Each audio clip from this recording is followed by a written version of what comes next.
$450 million proposal to renovate the Superdome. Good heavens, that's a lot of money. How's that break down?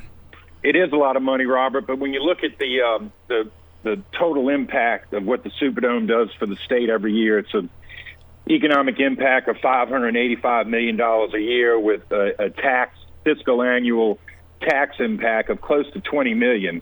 And the way this renovation works is that the LSED is putting up 47%. The Saints are putting up $150 million or 33%. And we're asking the state to put up 20%, which is $90 million, so that we can keep this iconic facility open for another 30 to 40 years in order to get some more Super Bowls, Final Fours, Sugar Bowl, BCS championships, and those kinds of things. So I think it's important for us to build a new stadium at this point for $2 billion is not conceivable, nor would we even enter into that type of conversation. So that's why we feel a need to do this. Obviously, we started this prior to the pandemic. We've worked through the pandemic, and Robert, I heard you earlier about not being able to go to the Superdome. Well, I haven't been able to go either, other than during the work days and to oversee this renovation. And obviously, it's not something that that's been good for the Superdome, but I don't want to micromanage the political leaders and their decisions relative to the pandemic. Kyle, this will be, we renovated the Superdome after Katrina to the tune of about $350 million. And people don't realize that's been, 15 years? It's been a long time. Why does it need another $450 million? This is closing in on $800 million in under 20 years. Well, the initial investment that you're talking about, Aaron, was a $250 million renovation that was funded by FEMA due to the amount of work that was needed because of that Superdome being a place of last resort relative to folks that had to get out of their homes during Hurricane Katrina. Most stadiums have a life cycle of 20 to 30 years max. When John McKiffin, who happened to be from Columbia, Louisiana, my wife is from Columbia, when McKiffin came up with the idea of the Superdome in 1975, really it's very hard to appreciate the fact that this iconic facility is still here. The bones in this building are really incredible. The folks that designed and architect this building did an incredible job in order for us to continue to renovate and do the things that we need to do in order to be a facility in 2021 and beyond. Okay, we have a Hirsch Coliseum up here. It needs a lot of work. Mm-hmm. And a lot of people say, why should Shreveporters care to spend $90 million on a building for an athletic team when we've got buildings right here that could use a little sprucing up? Please answer that. And look, I agree with those folks in Shreveport, and I'd love to help get them the capital outlay dollars in order to support that. As I said earlier, Aaron, the economic impact that the Superdome, Louisiana Superdome, has on the state budget is considerably more than these other facilities. Not saying that we're better, because we're all Louisianians here.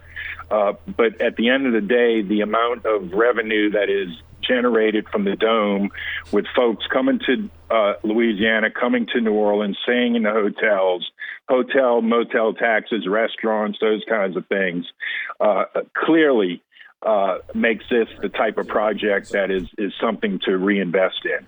I agree with those in Shreveport, Monroe, and other areas of the state that need capital outlay dollars. Their representatives, senators, I know, continuing to do that. And we're asking the state here to make a 20% investment into a facility to give us another 40 years of longevity. We rank in the top 5 of all NFL venues. That's inclusive of new facilities that have been built in the past 5 years. The Superdome is still in the top 5 of venues in the NFL, ranked number 1 in fan experience for NFL in 2019. So I think that speaks volumes for our Superdome and for the events that we hold there. We hold over 400 events a year in the Superdome.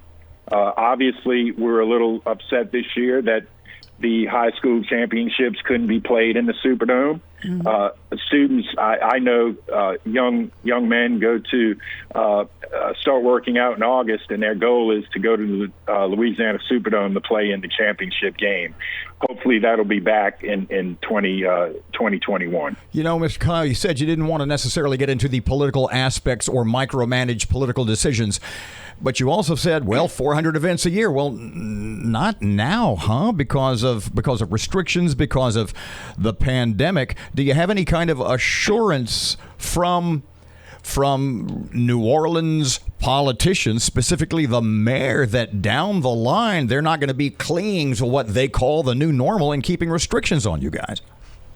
No, and that's a good point, Robert. And I think as we roll out these mass vaccination sites, I know the convention center here in New Orleans is opening up one today.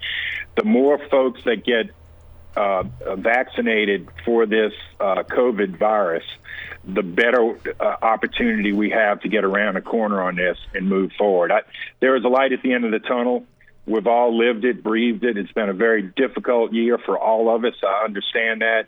But we need to look at the light at the end of the tunnel and be positive. Robert, I listen to y'all's show all the time, and I know your glass is kind of half empty a lot of times, and I think you'll admit to that. And Erin plays well off of that with her glass half full. And I like to see the glass half full and look to the positive of this, moving beyond the COVID environment into the next few years and have a Superdome that's ready for the Final Four, ready for the Super Bowl in 2025, moving forward, so that we can continue to have the economic impact on the state of Louisiana that we've had in the past. So your glass, in your mind, your glass, Mr. Kyle's glass, is half full when it comes to, you have a sense that despite the restrictions, et cetera, put in place by Mayor Cantrell in New Orleans, that the city, specifically the Superdome, will be able to come back.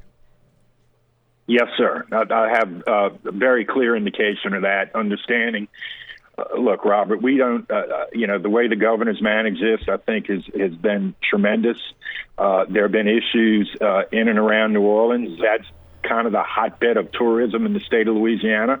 And again, I don't want to micromanage that, but I have a very good sense and a very good feeling that the city of New Orleans will begin to ease these up as we move forward with more and more folks being vaccinated over the course of the next few months. Kyle, does this deal come with a pledge from the Saints that they will stay in New Orleans for an extended period of time?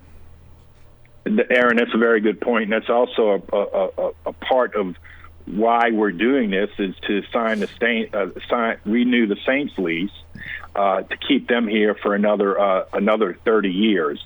They're 10-year agreements with options beyond that. So we're looking at a 30-year window to keep the Saints here.